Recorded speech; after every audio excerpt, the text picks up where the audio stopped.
Right now, as you watch this video, a camera is probably watching a student somewhere in the world. But it's not just watching. It's reading their face, measuring their emotions, and deciding if they're paying attention. Every second, it snaps a photo. Every expression gets scored. Anger equals 2 points. Confusions equals 4. Happiness equals 1. And if the algorithm doesn't like what it sees, an alert goes straight to the teacher's computer. The student has no idea they're being judged by a machine that thinks it knows their thoughts better than they do. Welcome to the secret world of classroom surveillance AI. While parents argue about TikTok and smartphones, schools have quietly deployed something far more invasive. And what's happening behind these classroom doors will change how you think about education forever. Meet Zhang Wei, a middle school student in Beijing who discovered his emotions were being tracked when he found out his attention score was posted online for everyone to see. But before we dive into how this digital nightmare became reality, we need to understand how schools convinced parents this was all for their kids' own good. The story starts innocently enough. School districts across America were struggling with the same problems they'd faced for decades. Budget cuts meant fewer teachers and larger class sizes. How could one teacher possibly know if 30 students were all engaged and understanding the lesson? That's when tech companies saw an opportunity. They swooped in with a solution that sounded like science fiction, but felt completely reasonable. What if AI could do what human teachers couldn't? What if technology could read every student's face and tell teachers exactly who was confused, bored, or falling behind? Companies like Hanwang Technology in China and Find Solution AI in Hong Kong promised revolutionary breakthroughs. The emotion recognition software could identify 7 different emotional states: happy, sad, angry, fearful, surprised, disgusted, and neutral. Teachers wouldn't have to guess anymore. The AI would create detailed reports showing exactly how engaged each student was throughout every single class period. It sounds helpful, right? That's exactly what they were counting on. But here's where things get disturbing. Schools didn't just install these systems for academic purposes. They marketed them as safety tools. After tragic school incidents, districts were desperate for anything that might predict dangerous behavior. The AI companies promised their algorithms could spot potential threats by analyzing microexpressions and behavioral patterns.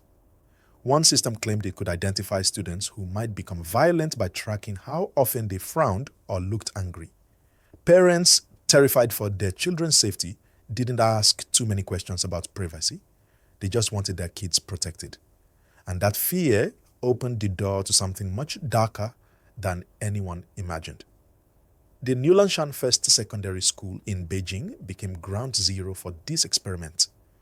Every classroom got fitted with cameras that photographed students every single second. The images fed into something called the classroom care system, which sounds caring until you realize what it actually does. The AI doesn't just recognize emotions, it judges them. Students who look bored get flagged. Students who appear distracted get lower engagement scores. Students who show negative emotions get labeled as problematic. The system creates a running score for each kid, and when that score hits a certain threshold, it triggers an alert. Teachers then get notifications telling them which students need intervention. But here's the really messed up part. The AI often gets it completely wrong. Studies have shown these emotion recognition systems misdiagnose children regularly. A student who's concentrating might get flagged as angry. A kid who's naturally more reserved might be labeled as disengaged.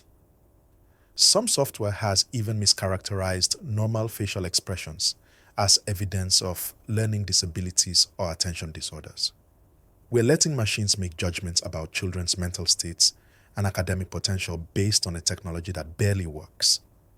And the consequences are devastating in ways most people don't realize. Think about this. When you know you're being watched and judged, how does that change your behavior? 6 out of 10 students report they don't feel comfortable expressing their true thoughts online when they know they're being monitored. Now imagine that surveillance happening in real life in the classroom where you're supposed to feel safe to learn and make mistakes. Students start performing their emotions instead of actually feeling them. They learn to look engaged even when they're not. They become afraid to show confusion or frustration because the AI might mark them down.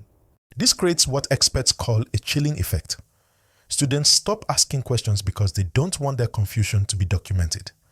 They stop expressing dissenting opinions because disagreement might be interpreted as defiance by the algorithm. They become performative versions of themselves, constantly aware that their every expression is being analyzed and scored. We're not just surveilling students, we are conditioning them to accept that constant monitoring is normal. We're teaching them that their privacy doesn't matter and that machines can judge their worth. And if you think this dystopian nightmare is limited to China, think again. American schools have been quietly testing similar systems for years. The only difference is they're usually more careful about the marketing language they use. Instead of emotion recognition, they call it student engagement analytics. Instead of behavioral monitoring, they call it learning optimization. But the technology is essentially the same. Cameras watching students, algorithms analyzing their faces, and teachers getting reports about who's paying attention and who's not. The Lockport City School District in New York tried to implement facial recognition technology before getting shut down by the state. Districts in Florida, Texas, and California have all experimented with classroom surveillance, AI. Some systems claim they're only using the technology for security purposes, but the line between security and behavioral monitoring gets blurrier every day. When a system is designed to identify threatening behavior, who decides what threatening means? When the AI flags a student as potentially disruptive, what happens to that kid's educational experience? But perhaps the most disturbing aspect of all this isn't the technology itself. It's how normal it's becoming. Schools don't send letters home saying, "Hey parents, we're installing emotion reading cameras in every classroom." They bury it in dense privacy policies and technology usage agreements that nobody reads. They frame it as an educational tool or a safety measure. They make it sound like they'd be irresponsible not to use every available technology to help students succeed. Meanwhile, students are growing up thinking it's perfectly normal to have their emotions monitored and scored. They're learning that privacy is something previous generations had, not something they should expect. They're being trained to accept surveillance as the price of education and safety. By the time they graduate, the idea of not being constantly watched and analyzed will seem strange to them. And here's the kicker. There's very little evidence that any of this actually works. Studies haven't shown that emotion recognition technology improves learning outcomes or makes schools safer. If anything, the constant surveillance creates more stress and anxiety among students. Teachers report spending more time managing the alerts and reports from the AI system than actually teaching. The technology promises to make education more personalized and effective, but it often does the opposite. The companies making these systems are profiting from our fears while conducting massive experiments on children without proper consent or oversight. They're collecting incredibly intimate data about developing minds and emotional states. Where does all that data go? How long is it stored? Who has access to it? What happens when a student applies to college or for a job years later? Will their childhood emotion scores follow them forever? Some places are starting to push back. New York banned facial recognition technology in schools. The European Union has strict regulations about AI systems that could impact children, but in most places this surveillance expansion continues unchecked. Schools adopt new AI systems every semester, each promising better insights into student behavior and learning. The truth is, we've allowed our education system to become a testing ground for surveillance technology that would make even authoritarian governments jealous. We've let tech companies convince us that monitoring children's every expression is progressive and helpful. We've traded student privacy and emotional safety for the illusion of technological advancement. But there's still time to change course. Parents can demand transparency about what surveillance systems their schools are using. Students can speak up about how constant monitoring affects their learning and well-being. Teachers can insist that technology should support human connection in classrooms, not replace it with algorithmic judgment. The next time someone tells you that classroom AI is all about helping students learn better, remember Jiang Wei and the millions of other kids whose emotions are being scored and judged every single day. Remember that behind every innovative educational tool is a very human question. What kind of world are we creating for the next generation? And are we comfortable with the answer? The secret AI in our schools isn't making education better. It's making childhood surveillance normal.